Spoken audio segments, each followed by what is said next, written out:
কোটা সংস্কার আন্দোলন চলার মধ্যেই সরকার দেশ বিরোধী কিছু করছে এমন শঙ্কা বিএনপির। ঢাকা মহানগর উত্তর দক্ষিণের নতুন কমিটির নেতাদের নিয়ে জিয়াউর রহমানের কবরে শ্রদ্ধা জানাতে এসে কথা বলেন বিএনপি নেতারা।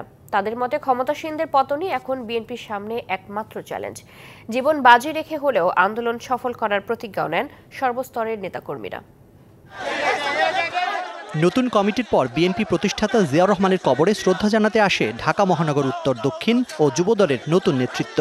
ছাত্র, মেহনতি মানুষ, শ্রমিকরা সকলেই ঐক্যবদ্ধ হয়েছে, কারণ এই সরকারের কাছে দেশ নিরাপদ না। তো আমাদের জীবন বাজি রেখে ঢাকা মহানগর দক্ষিণ সহ বিএনপির সর্বপর্যায়ের নেতৃবৃন্দের সাথে আমরা জীবন বাজি রেখে আন্দোলন করে এই সরকারের পতন ঘটাবো ইনশাআল্লাহ। সরকার এখন পালাবার পথ খুঁজছে, তো তাদেরকে আমরা এই রাজপথে মোকাবেলা করে তাদের পতন নিশ্চিত করে আমরা ঘরে ফিরব। রাজপথে মৃত্যুর শপথ নিয়ে যদি আমরা রাজপথে নামি, তাহলে আমি বিশ্বাস করি একজনও মরবো না, আর যদি সবাই পালিয়ে থাকি তাহলে একজনও আমরা বাঁচবো না। নগদের কাছে সব গ্রাহকই প্রিয়, তাই তো সারা দেশে ক্যাশ আউট চার্জ সবচেয়ে কম।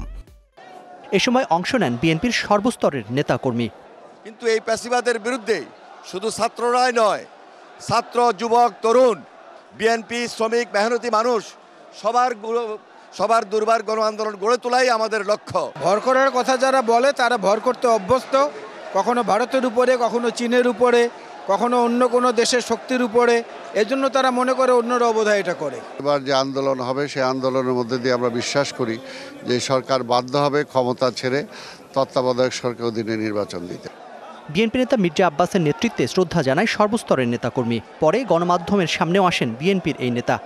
এই কোটা সংস্কার আন্দোলন যারা করছে তাদের দাবি দেওয়া ন্যায্য।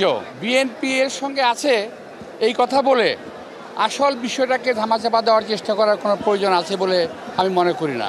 আমরা ভয় পাচ্ছি এটুকুই যে এই আন্দোলনের ফাঁক দিয়ে আবার অন্য কোনো অপকর্ম তারা করছে কিনা, এই দেশের বিরুদ্ধে কোনো ষড়যন্ত্র করছে কিনা, এটা আমরা ভয় পাচ্ছি। Zakaria Ahmed, DBC news, Dhaka.